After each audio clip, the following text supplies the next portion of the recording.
I'm Austin Lugo. Your heart. This is With Nothing to Say. Let's talk about World on a Wire. Before we get into this week's film, next week we will be watching The Shooting, a Western.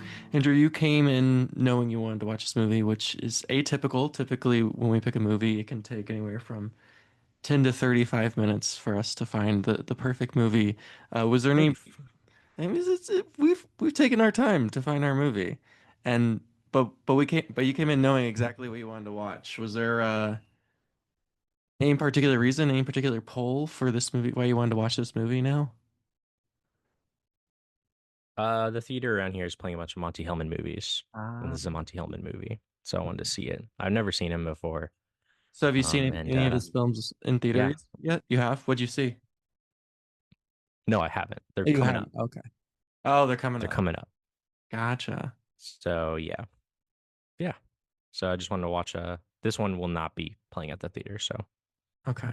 So it will not be a I theater want to watch it experience. still. That's exciting. I don't think I've seen Andrew. I mean, you can probably find out better than I can. Have I seen any of his movies? I don't think I have. I don't think you have. They're at the theater. They're playing Two Lane Blacktop, Uh-huh. Cockfighter, and I think that's it. I think that's those two movies. They both look great. Uh, So yeah, according to Letterboxd, I have not seen any of his movies. So, wow. I'm excited. Sure. I yes, know nothing about this filmmaker, but I'm always in for a Western and it looks like it looks like he's got some good stuff here. yeah, yes, I'm very stoked. But this week we watched Fassbenders. Made it only 29 years old, the same age as us, Andrew. So, we could have made World on a Wire. Wow. A film which is like just like taking into context when this film came out, right? The early 70s, right? Like 74, something like that, 1974, is that It's it? like 73. 73, 74. A film which ostensibly is about a simulation, right? The idea that Hmm. we live in a simulation, and it is obsessed with reflections and mirrors and constantly like worlds within worlds. There's some really great shots in this film where there's kind of like they do that endless mirror effect where Hmm. there's two mirrors on each side and they're going back and forth, and it's just I mean this film, I watched the documentary, which is a great documentary piece that was on the Criterion Channel that came with this, and they were there talking a lot about this film, and there's that big moment where he explains kind of like what the does the typical science fiction thing where he's explaining what the simulation is, right? Kind of what the film is about, which you kind of have to do in sci-fi films because they're kind of, especially films like this where there's a lot of thinking involved, right? It's not like the one they described as most similar to is I don't know if you've ever seen Jean-Luc Godard's Alphaville, but it's No, I haven't, but like, yeah, okay. that's like more like a noir, right? Though, hmm right? And I think this No. is it kind of I mean you actually, Fassbender talks about how he didn't actually want to make a sci-fi film, he wanted to make a noir film, and sci-fi is just more of the setting of the film. And in this way, the film is much more interested in kind of our protagonist trying to figure things out than they are in this kind of noir manner, right? He's kind of walking around, people are dying, he's exploring things, it's very, very noir-esque, and yet it's set in this kind Yeah. of slightly futuristic world. But it does a very smart thing, which I think is where a lot of sci-fi films, especially from this era, they date themselves as they try to put themselves like way in the future, and then Like, they you mean feel like very flying dated, cars and shit? like flying cars and like that kind of shit. Where like this film, Fassbender talks about how Sure. it wanted to be like in the very near future. So really, like I mean, like the architecture Yeah. looks kind of weird and new, but there's the only real futury thing is the Yeah. simulation itself. You know what I mean? Well, yeah.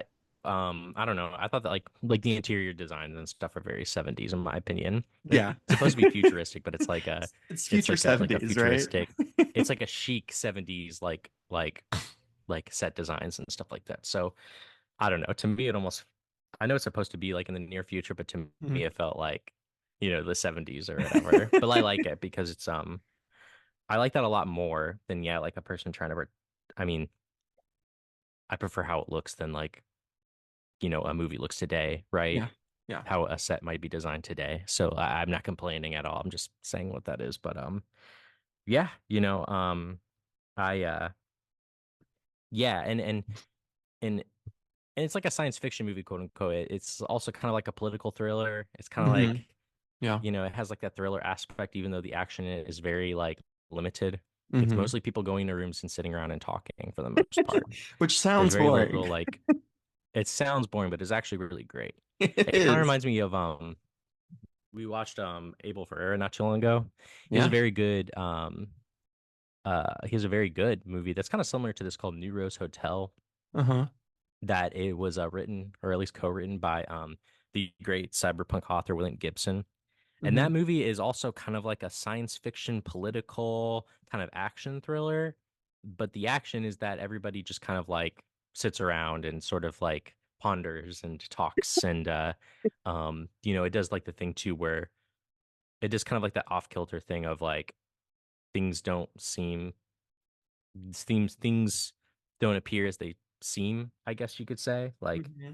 they seem off and that's kind of how World on a Wire is. Like I feel like right from the beginning it's almost like I feel like they're already trying to like nail that impression that something is like wrong, right, Yeah. with the worlds. And of course it makes sense by the end of like the first part, right? That, spoiler alert, they're in a simulation too. Oh no, like you kind of see it coming, Yeah, but for sure. it's not like not that there's anything wrong with that either, uh and again, like I guess it considering that the action in the movie is very limited, I guess it goes to show how compelling the movie is because it's still really compelling despite that. Yeah, I mean, there's a lot, even though it's a lot of people, sitting around talking, there is a lot of action in the camera.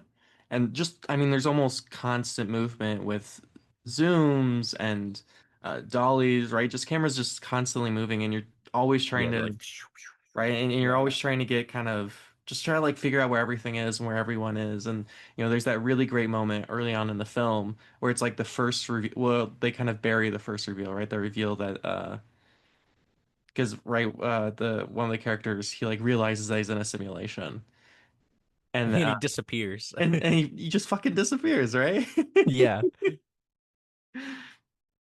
Or like that scene where like they're talking about he says something to the effect of, I know something that's gonna change the world, and then they do that like, Yeah. really quick dolly back and they just like bury the reveal, which Yes. is so strange, and they do that so many times throughout the film, like when our protagonist he's like explaining like this is how the simulation works. In the documentary they talk about how Fassbender wanted like the music to play really loudly at this moment because like he's kind of inverting the genre. 'Cause, I mean, it's because by this point, right, the Yeah. 70s, there's a pretty large kind of sci-fi genre, and so he is playing a bit off of Well, that. it is pre-Star Wars though.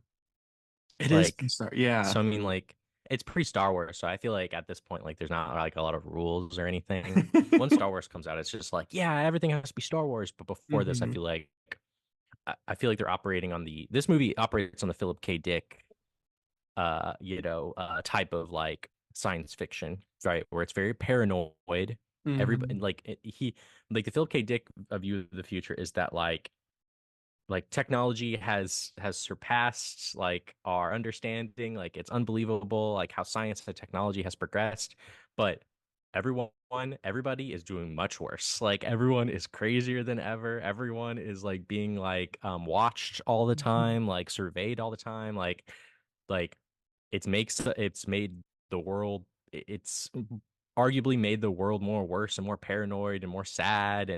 and stratified. And this but and the Star Wars science fiction is like, what if there was like you could escape to a galaxy, that has Far, like far all this away. like other stuff far, far away that has like, lightsabers and spaceships. Wouldn't that be cool? And I guess Star Trek does also predate Right. this as well, right? Hmm. But again, this is not like kind of again, they're not doing like a spaceship type of science fiction. It's more kind of like I always forget the name for it, but it's always like what's that? It's like a specific type of like fiction or literature. Speculative fiction is what it's Yeah. called, right? Like, Yep. and speculative. I like speculative more than science fiction for stuff like this, just because it's like, I think it makes a lot more sense to like for that term, Hmm. because it's sort of like speculating on like what's gonna happen, Yeah. But um, yeah, uh, yeah. So I appreciate I you again, you can kind of see it coming that like they're in a simulation, but it's not really like, it's you kind of see it coming just because of how off kilter it is right from the beginning. Yeah. Cat, a child, there's so much going on. And I think one of the ways that you kind of guess at the simulation thing is Yeah.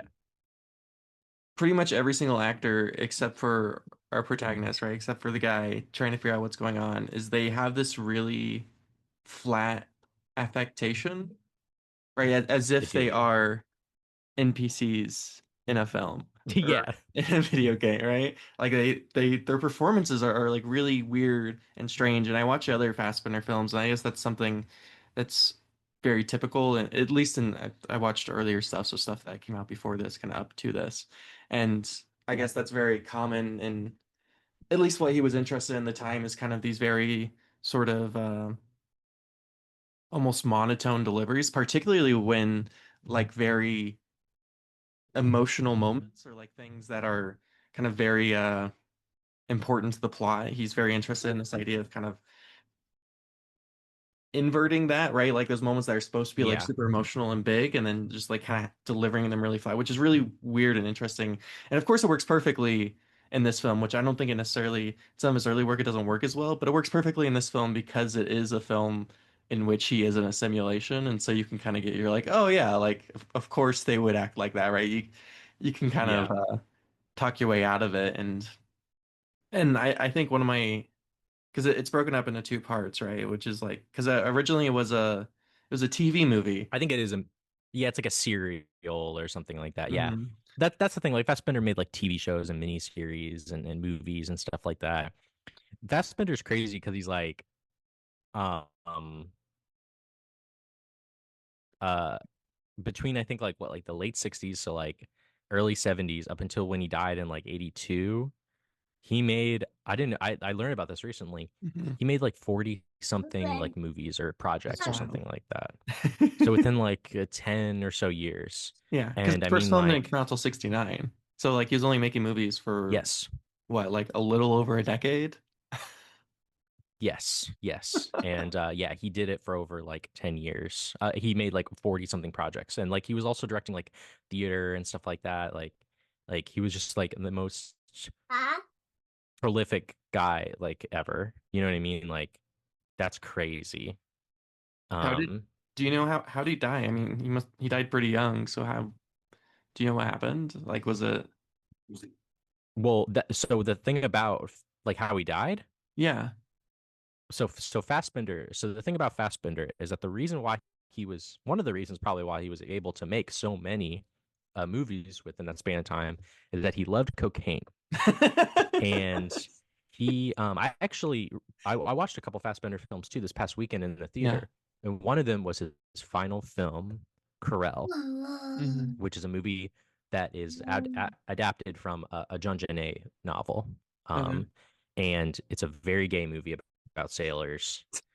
It's very gay. Fassbender was, I think, bisexual, Okay. and it's a great movie though. It's fantastic. Like it's a beautiful film. Like probably the best Fassbender film I've seen.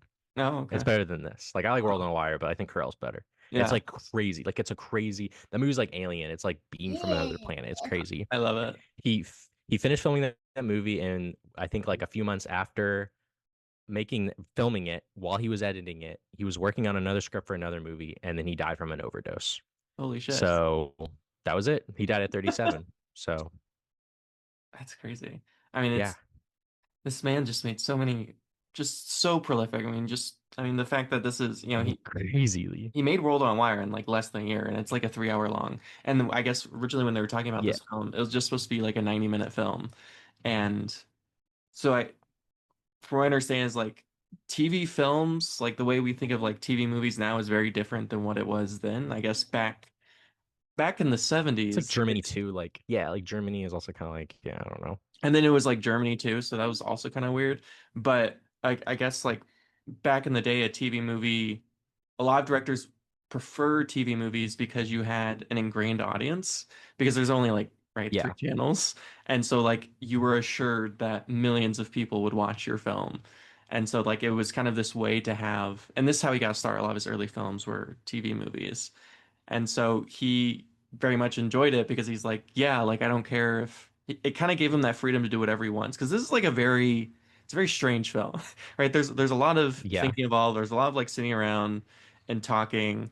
And so Fassbender talks a lot about like the reason he loved making TV movies is he could kind of just do whatever he wanted because there wasn't, right? No, there was nothing else for people to watch. So there, it wasn't like he didn't have to worry about like something like, getting people to come to the box office, getting people to come to the movie theater and paying for a ticket. It was just there. And obviously, like financially, I mean, this film does not look like a cheap film, right? It does not look like a film that they spent little money on. I mean, there's the sets are Yeah. just I this I guess like I mean like again, it's just people. It's I wouldn't say it's like it's just like a I mean, it's not different like furniture. explosions or like, it's not Star Wars, right? Again.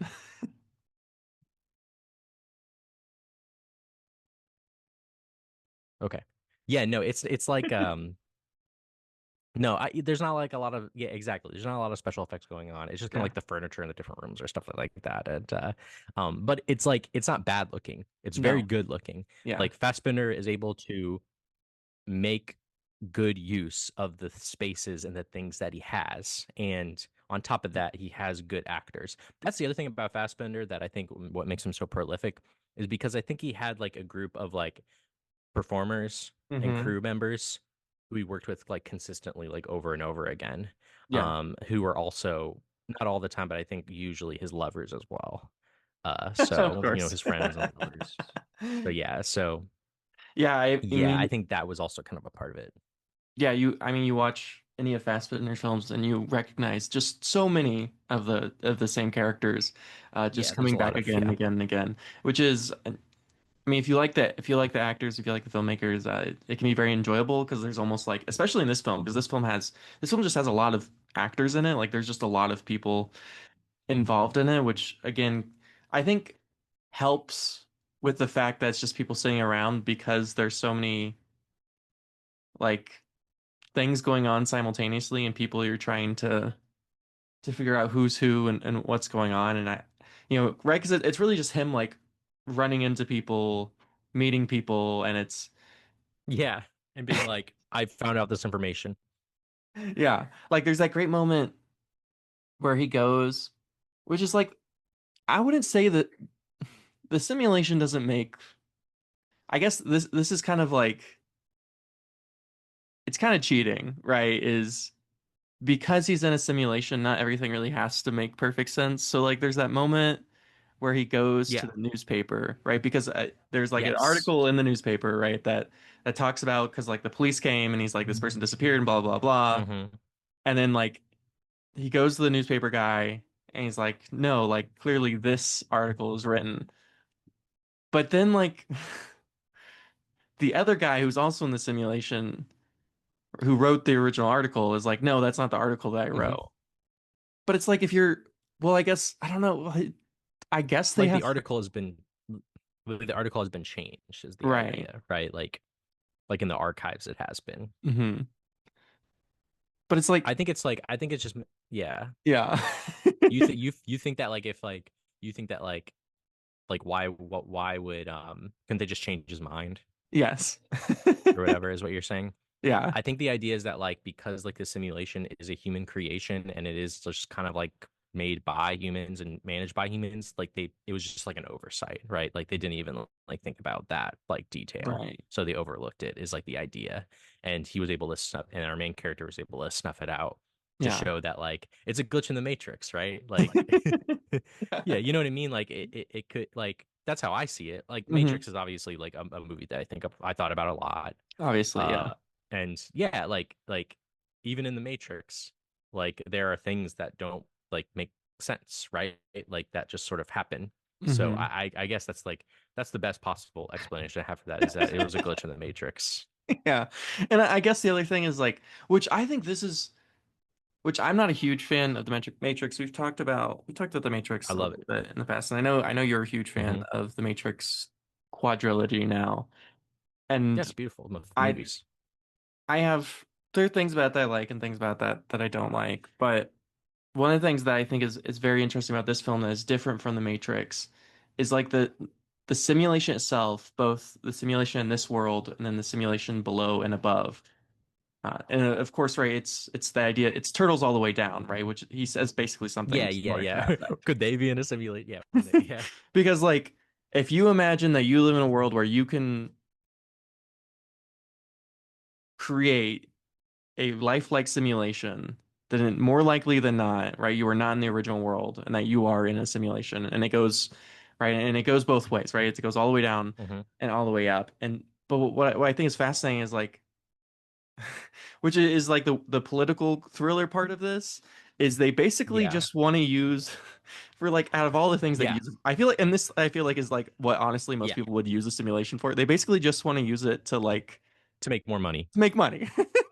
Yeah, which that's the thing about the Matrix is that like the Matrix is basically about like the reason why they have the Matrix right is because they want energy. These it's like aliens or robots or whatever that want human Mhm. energy or life force to be Right. more powerful. Hmm. But yeah, in like World on a Wire, it's like the reason why they want the simulation is to learn what will be the demand for steel in the future in 20 years from now or something like that, Basically right? they're Which it's just insider trading.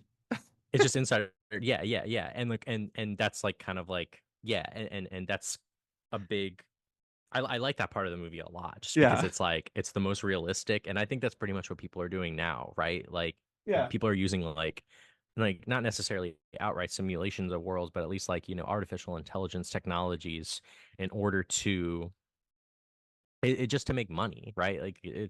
it's not has it serves no purpose for humanity except to make people money. Although a lot of OpenAI and stuff doesn't make any money. Like they make $0. Like they make Yeah. negative money basically. So I guess they're not. They need to think of something else. I guess. But yeah, I like that part a lot where it's just kind of like, oh, we need to find out what the demand for steel is going to be like in 10 or 20 years or whatever. And our main character is just like, fuck you. I don't want to do that. Like this is like wrong. Uh, and the journalist kind of is just kind of like snuffs it out. He gets kind of like, what the fuck, like Mhm. this is ridiculous. Um, and I just yeah, that part of the movie is like very realistic in my opinion. It's more realistic than like the alien or robot thing in the Matrix. Right. Um, yeah, No, I think that's what I love about it. And there's that great moment where he's talking how, oh no, they always want to keep, oh goodness. Uh like currently the simulation is sort of run by like this quasi government, right? It's like run by the quote unquote state, but then like he becomes suspicious because people within it work for like steel or these other yeah, industries, right? Because of course that's what would happen. Like if the right, of moment course, we as humans, right? Because it's going to happen, right? The moment we create a simulation, and this is why, like, this is my theory for why we don't live in a simulation, is like the moment we create a simulation is we're going to use it for one purpose and one purpose only, and that's just to make money. Right? Like we're not going to like no aliens out there are trying to use like our life force. Like they're not interested in that. It's we're fundamentally going to use it for money. And I guess that's why like the mistakes can happen that they do because and they talk about this a little bit in the second half, which is like they have to have free will because if they don't have free right. will, then they can't emulate what's happening in the real world. And so they have to like involve themselves as little as possible. Yeah, I love like the idea too in their simulation, like the lower simulation. Hmm. I love how like there's a guy who knows he's in the simulation, right? Like they have a guy in there that was Contact. created. Their contact, yeah. Like that is like you're basically like torturing a guy, right? So Because like mean. and that's the idea of the movie, right? Is like if you found out you were in a simulation, you would like go crazy. You would be like Yeah. extremely upset and you would want to like kill yourself. Like just straight up. Like you would want to like you would be like, what is even like the point of anything now? Like if we're Mhm. in a simulation, right? Yeah. Like you would go crazy. And there are people probably in our real life today who are convinced that we are living in a simulation, Hmm. right? I think like Yeah. I think like probably like I think like even Elon Musk Oh I yeah. think has gone Yes. around saying that we live in a simulation. I mean, Hmm. he's stupid as fuck. So like I don't Agreed. care what he thinks or what, but like that kind of thinking is pretty like pernicious, right? If you're Yes. like the richest man in the world and you're going around being like, "Oh, we live in a simulation," like, you know. But anyway, like yeah, if you really found out for a fact that you live in a Like you know. simulation, you would react the way that these guys react in the movie. Probably, you would be like, "I want to get out." And they have some sort of method in which I guess like they like overtake the mind or the body of someone in like the upper. It's Yeah, not exactly clear how they move from one you can simulation to like another. you can you can put your brain in the computer, and Hmm. then a guy from the computer can go in your brain. Right. And I'm like of the opinion because like which yes, of course, like you feel like you realize you're in I think the part that's so terrible isn't like thinking that you might be in a simulation. Like I think his torture is not knowing because I think there's some relief in him knowing, right? Like when they're like, yes, you're on a simulation. Like I think there's some relief there. I think it's worse. Or like Einstein, who's like the guy, the contact in the simulation below, right? He knows that he's in a simulation. I think the fact that you know you're in a simulation, like it doesn't change the fact that you still like have feelings and you still exist and you still have free will, Yes. right? So like even if right, even if we lived in a simulation, even if like this world is a simulation, like that doesn't change the fact that like I still love Henry and Henry still loves me, right? Those feelings don't cease to exist. Like it doesn't, right? That doesn't really matter. What's so torturous about this film is like for most of the film, it's just people telling him that he doesn't live in a simulation, and he's just obsessed with this idea that he does, because of course, right? The reveal is he does actually live in a simulation, but I think that's kind of like this noir, which is like a very interesting thing is, 90 minutes into this film, right at the very end of the first half of the film, it's like it's assured, right? It's like you live in a simulation, and yet like he still spends most of the second half of the film trying to prove that he's in a simulation, and so Yeah. there's like this tortured soul thing going on, right? Where like he just looks like an abs because of course you Mhm. you would look like a crazy person, right? Like Elon Musk, Yeah. right? You go around telling everyone that like I live in a simulation, like you look fucking crazy. Hmm. And then like he's obsessed with Yeah. this idea that right he thinks that the simulation has to be the same above him as below him because like they have to have a contact. So he spends a lot of the film right looking for figuring out who the contact is. And of course the reveal is like Hmm. there is no contact, right? Like oh we just don't need one. I guess it's technically his girlfriend, Eva, yeah, Ava, Eva, but which not Eve, really. right? Which is yeah, she's Yeah. kind of just like watching him, which is like a one of those things that's She's in also love with like him. yeah, she's in She's in love love with with him, him right? She falls in love, and then it's also because like Fred Stiller, the character in World on a Wire, hmm is right. He's like a sort of a copy of the guy who actually created the simulation in real life, right. but Ava describes him as being like an egomaniac, but like Hmm. Fred Stiller in the simulation is actually cool and nice. Like he's basically him, but like better, like a better Yeah. guy, I guess. So yeah, but she's not. She's just in there to hang out and stuff like that. And yeah, and she turns into a dog at one point. She does turn into a dog, which is like I guess the first half of the film is very talk heavy, but there is that really cool like sequence of events when he goes out to his cabin. Like that's one of my favorite scenes in the whole film is like he's become so right because everyone like Yes, he goes to the cabin.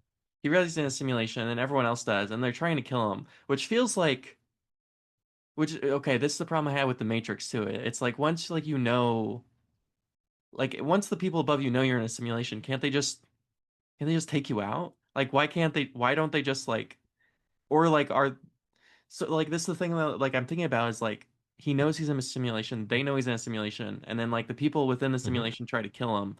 Why not just why not just do what they did to the other guy? Why not just unplug him? Like why? Well, no, like they have the argument, right? Like Ava and Fred Stiller have the argument where, yeah, I think he says something along the lines of like, why don't they just kill me?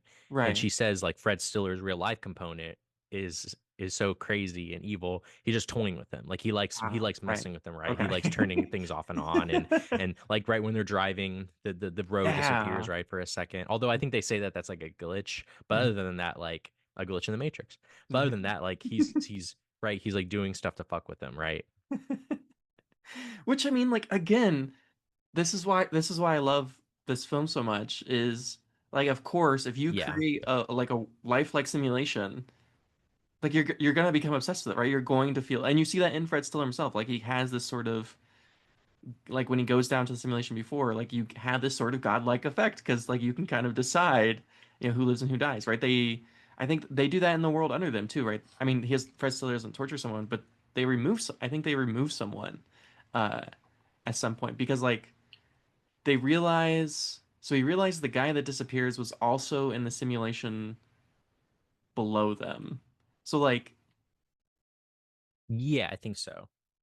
because like right he's trying to figure out who this guy is because like they think because he thinks because they wipe basically everyone's memory of this guy except him, right? They don't wipe his memory, which I guess are Yeah. they, is that also just like part of the torture? Like is this just part of the fucking with them? I think yeah, Okay. I think they're fucking with them. Yeah. Like I think they're just kind of fucking like yeah, they could pretty much do anything, right? Right? Right. Like and yeah, I think they're fucking with them.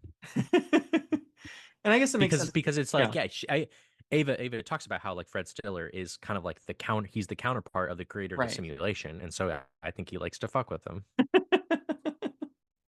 And so they're basically right, because like the idea of the simulation is that you can basically just like test things. Because if you assume that this reality is basically your reality Hmm. in every way, right, you can kind of test whatever you want. So you can basically just like test the idea Yeah. that like, all right, what if I knew I was in a simulation, right? How would I react? Like that's basically what they're doing, right? It's like they're Yeah. like, what if Fred Stiller knew that he was a simulation? How would he react? Which I mean, he doesn't react well. I mean, how would anyone react well? And then like, um, we talked about how paranoid, like this film is just incredibly paranoid, and there's just all these Yeah. scenes, which I think is what helps is a lot of these actors like they show up time and time again throughout the film and right they're just like kind of there Yeah. like some like a lot of times they'll just be in the background, right? Like they won't say anything, they won't have any lines of dialogue, or like they'll just be walking in their background and it creates this sense. And again, this I think this helps kind of It's like on create, an ease. and they talk about this in the documentary is they're like they couldn't afford to get a lot of extras, so a lot of the times the extras are Oh, just the really? same extras over and over again. Yeah. Yeah. They're Which like like NPCs. It's like it's like reusable NPCs. exactly. Yeah. Which is exact. So like it works. So in so many films, this wouldn't work. To be like that's just the same people. Like right, it's like that joke where like Yeah. the same people are walking back and forth, at and behind our actors. But like in this, it works perfectly because they are in a simulation. So like, right, the idea in a simulation is like you create the least amount necessary for the world to exist. Right, you use the least amount of energy, and so you just have the same people come back over and over and over again.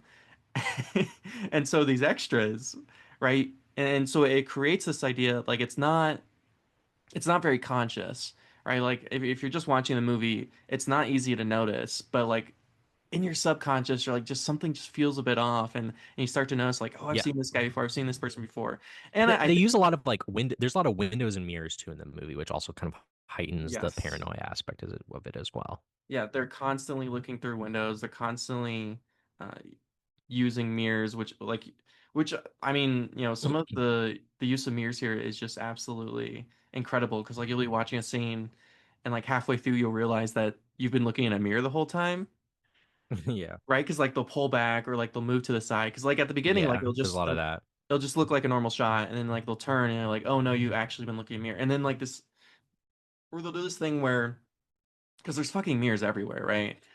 And so Yeah. like you can never figure out what's a mirror and what's not. And that reflects like the very first scene in the film, right? One of the guys is like he has like this handheld mirror and it explains like, look in the mirror, like Yes. you don't know if Great like, scene. right, you don't know if like this is reality or if like that's reality. Like you can't tell the difference. He says something like along the lines of just like, is that you or like what other people make you out to be, I think is what he Hmm. says. Yeah, Yeah. which is a great line. And then like, so like they're doing that visually where like you can't figure out, right, what's quote unquote real, like what's a reflection and what's quote unquote reality, because like Yeah. they're all the same thing, right? Yeah. They're like, it doesn't really matter if like your reflection or a reflection of the reflection, right? Like, or like you're right, again, turtles all the way down, right? You're 20 reflections in, like you're still you. And so like as a viewer, you're like constantly trying to figure out like, wait a minute, like am I actually looking at these Yes. people, or am I looking at a picture of this person, or am I looking Yeah. at an image of this person? And it just and it Yeah. it's great. I mean, I love Yeah, it. it's a reflection. Yeah, the simulations, yeah, like are a reflection of a reflection of a reflection. Hmm. And so like, Because when they, yeah, yeah, yeah, no, what were you gonna say? because when they go in the simulacrum 3, that's the name of the reflect of the simulation in the Yeah. movie that they go into, like the first part. It's Hmm. called Simulacron 3, which is interesting. Um, and because like it reminds me of like uh the John Baudrillard uh like think thing that he does where he talks Yeah, about the yeah, simulacra and the simulation, the hmm, philosophy of it, yeah, which I think is a direct like influence for the hmm, Matrix, right? right. Um so I couldn't help but think of that too. But when they go in it, it's like it's even more weird and Yeah, off-putting. Like that simulation that they go into, they don't go in that one a lot. They go in it, I think, no, like once or twice. yeah, But even when they're in it, it's even more like off kilter and strange, yeah, right? So it's like a and but we only go in the real world at the very, very end. So I guess we don't mhm, really like know for sure what it's like, right. but like we'll talk about the ending in a second. But yeah, like yeah, again, it's like a reflection, a reflection, a reflection. It becomes more like Distorted. warbled, Yeah, like it distorted. Yeah, yeah, right. Like, because yeah, yeah, the simulation, the world that we're in, the world that we are in the most in the movie is also kind of a distortion of the real world, hmm, as far as we know. yeah, And so then yeah, it's even more distorted when they make their own simulation, which I enjoyed that detail. yeah. Like the world they go in, there's like it almost has this effect of oh gosh, what movie was I thinking of? It was this that 1920s uh like circusy film. I can't think of the name of it. It's Nightmare Alley? yeah, a little bit kind of like Nightmare Alley, where like the walls themselves become distorted and like the sets themselves become a little What's off the end of character. that one Orson Welles movie where it, like they end like in Yeah. a mirror funhouse? I think it's called The Lady Uh from Shanghai or something like yes. that. Yes. Yeah, Yeah. that one also kind of does the mirror warbly thing where it's like, oh, what's real? What is it? Hmm. Um, Hitchcock does that, Of not necessarily course. with mirrors, but he does kind of like the like, like what what's real, what isn't Yeah. thing. Yeah, those are some things. And like yeah, like we've watched like 70s political thrillers too. They all Hmm. even like American ones and German ones are very similar. Like they kind of have like a similar thing Yeah. going on. It was a very paranoid It's just time that to be a human. it's just that American political thrillers in the 70s are almost always have to do with like assassinations, which Always. yeah, which is more exciting than I guess like the simulation thing at the time. But Hmm. obviously to me it's all very interesting. Yeah. Yeah. I love it. And then like, so he talks about this idea that, right, if we're in a simulation, then like it's only a matter of time until our simulation makes a simulation, and so on and so forth. But then like if it's turtles all the way down, then like, and this is what's going through my head, especially through like the second half, is his attempt to, which I guess he succeeds in the end, right? His attempt to go into the real world is futile and vain, because even if he Yeah. does it, how can you be sure that in itself isn't also a simulation? Hmm. Right? Like it doesn't matter. Like he thinks like, oh, I'll go into the real world and then I'll be real, Hmm. but it's like, but if you know you're in a simulation and you know you've created a simulation, why do you assume that the world above you isn't also like it's got to also be a simulation, right? Like it's got to be like it's got to be infinite, right? It's just got to be like an infinite amount of simulations. Well, I don't know. Like the ending of the movie is kind of interesting because it's like I actually found the ending is suspiciously uplifting, Yeah. right? Well, then that's why I I think it's a actually watched simulation. That's why I think like he just goes to another simulation because like yeah. it's too It's so nice. happy. Like for a I film. know it's like a little too I know I want to like believe that they are in the real world just because like I want to believe that like he wakes up and he feels different, Hmm. right? Like that's the idea. He doesn't say it, but he feels different and he feels Right. great, right? And so it's like I'm in the real world. You know what I mean? Like and so he's like but then again, there's the guy who's in the kind of like who's in Simulacron 3 that gets out into the brain of his friend. Hmm. I mean, he's convinced that he's in the real world too, right? Right. So I see your point. I see your point about like, well, he is more than likely also in a simulation, right? At this point. But like I want to believe that like he's not because the ending is so nice, right? Where he Yeah. meets like the real life Ava and they like dance around or whatever. It's such Hmm. a very nice it's suspiciously nice because I watched another Fassbender film in the theater this weekend Yeah. called Fox and His Friends, Okay. where Fassbender is in the movie and he plays a guy named Fox who's a working class dude and he wins the lottery and he wins like 500,000 marks. And so he's like, that's like the richest he's ever been. And Hmm. he ends up like befriending and getting a boyfriend who's like rich. And like he has for like he makes like these like rich friends, but Yeah. they're huge assholes. And they basically like siphon him of all of his money and then he dies. And that's how the movie ends. He just dies. Like he loses all his money and then he dies. And so yeah, the ending of World on a Wire again is very suspiciously like uh uplifting. Yeah. So it's kind of it's kind of like okay, like what's like the catch? But I mean, you never really find out what it is because it just ends. So I guess it's up to you what you want. Again, like your interpretation is very valid. Like in terms of like the idea that he's probably still in a simulation. Well, because I'm thinking like too like he escapes his simulation, and then like they're just in this room, and like you don't see anything else, right? It's not like right. It's not as if he goes out and like he walks into like a city and he's like, all right, you can see in color for the first time, and like you see all these like newfangled ideas or things. It's like he's just in like this Yeah. bland bare room, and like he opens like he can't leave the room, right? Like he's almost it's almost as if he is more trapped in this reality than he was before because like right he like tries to open the door's locked, the windows are barred, like he's like there is no escape, right? In a literal sense he escaped because his they like switch minds with the real Fred Stiller, like the guy who's in like the world Yeah, above yeah. him. It looks like she like hooked up the real Fred Stiller so that the simulation Fred Stiller would go in him. Right. And so then like that guy gets shot, or like the Fred Stiller in the simulation, right? He gets shot to death, which is a cool, like it's a very cool like crane shot from above, like pulling away. Yes, I love that it ends on Yeah. that shot too of them all Hmm. like staring at him being shot on top of the car, right? Yeah. That's a great shot. And like it's all the characters that we just met and they're all just kind of like that too is also feels as if like we've escaped, right? And we're in the real world. You know what I mean?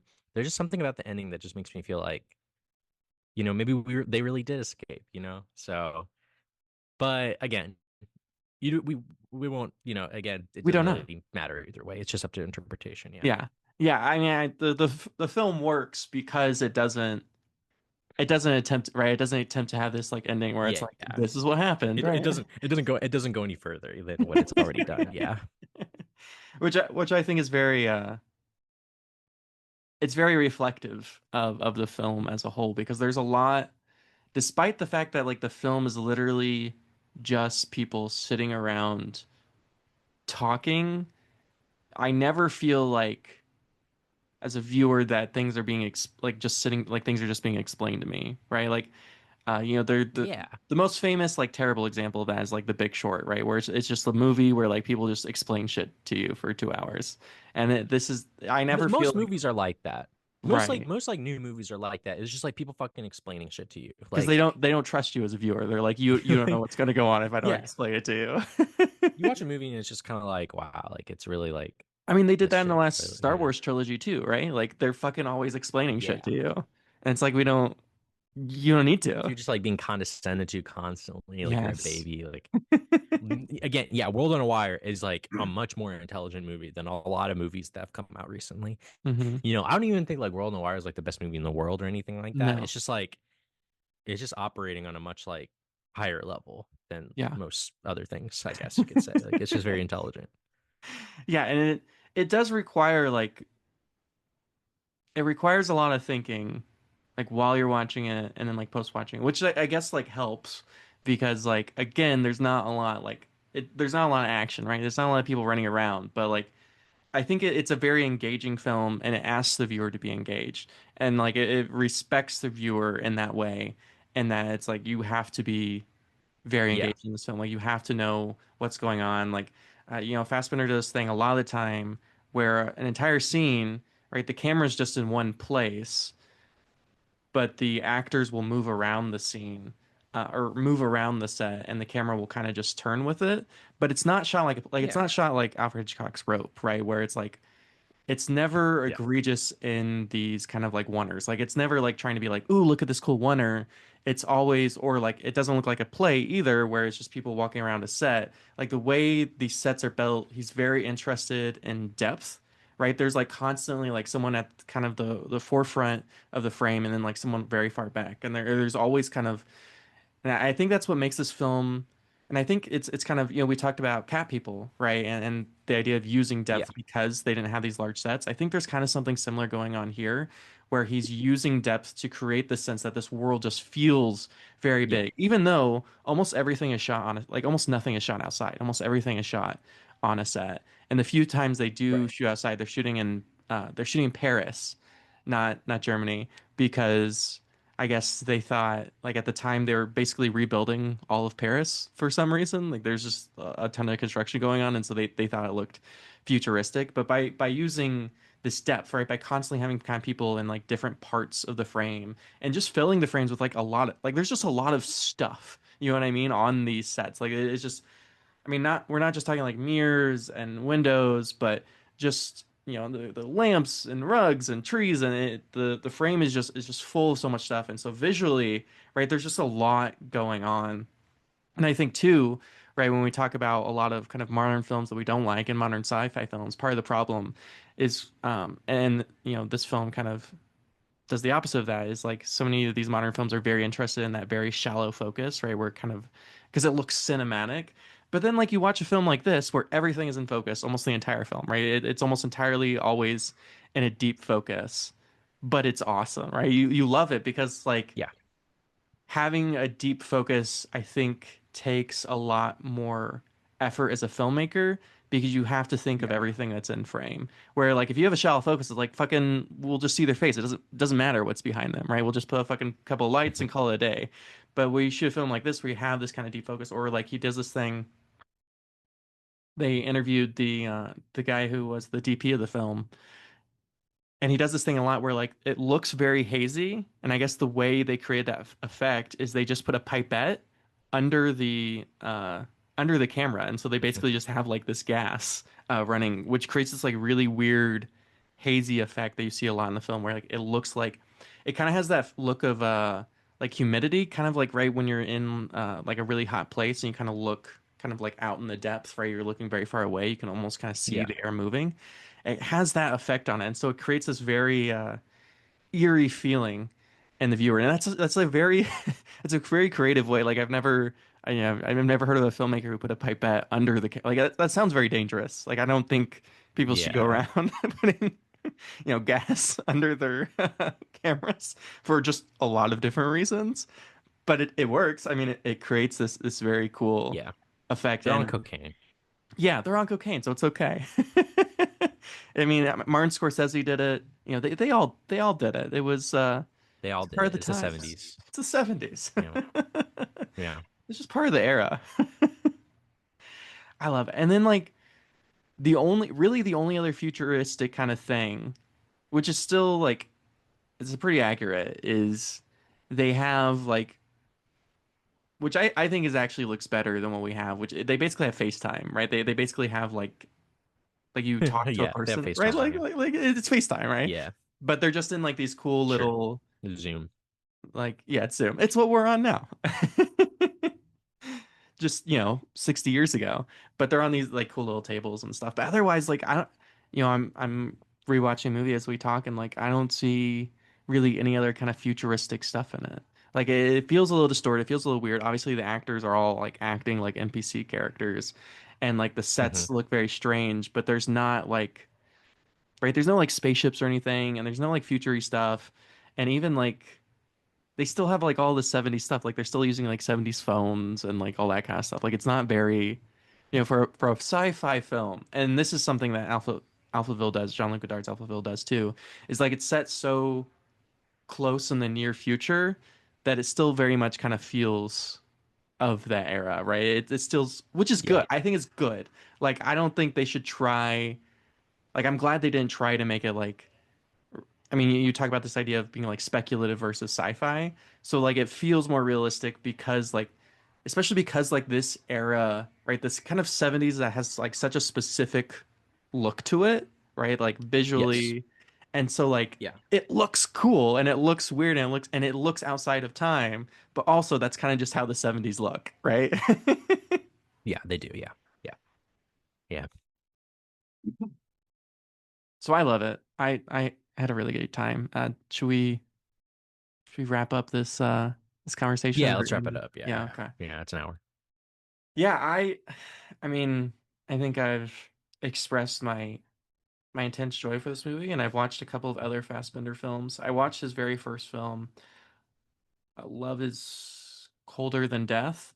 I will say his very early work, unless you're like, I want to watch all of Fassbender films, you could probably Yeah, skip them. completionist. Yeah. Unless you're completionist, because they're like made by like a 24-year-old, so he's like a kid and they look like student films because that's basically what they are. They're basically just student films, and they look like that.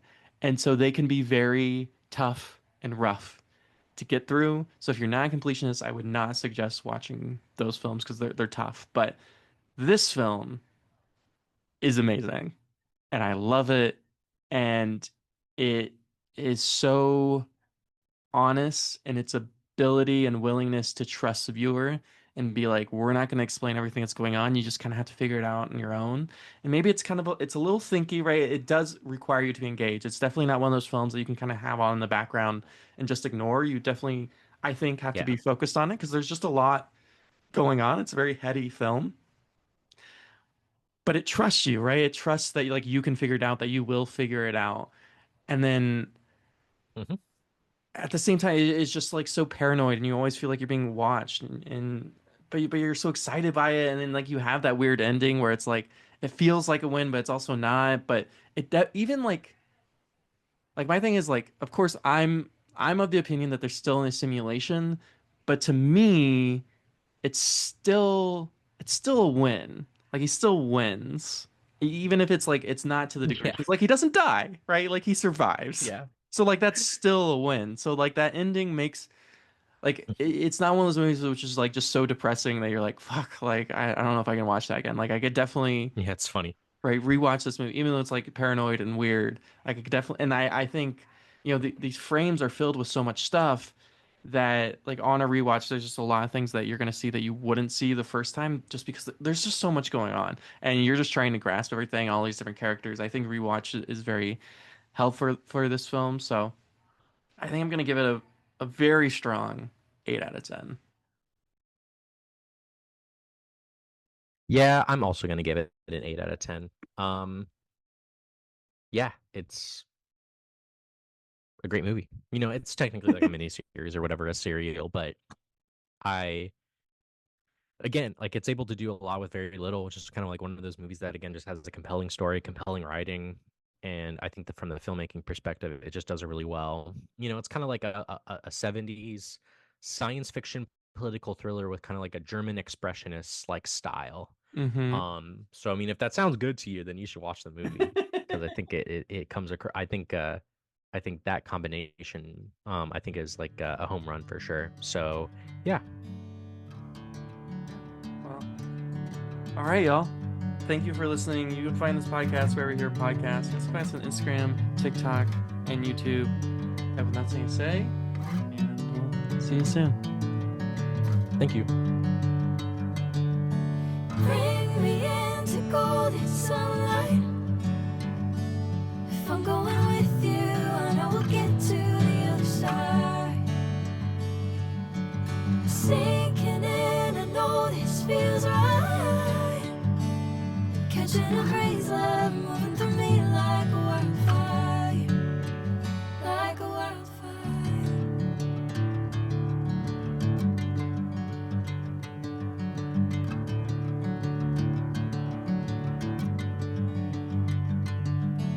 I'm never the same. Whenever you're calling my name, I'm taking my sweet time. Hey, whatever the plan, I know I'm holding the best of me out of my hand. I know you'll always understand. Bring me into golden sunlight. If I'm going with you, I know we'll get to the other side. Sinking in.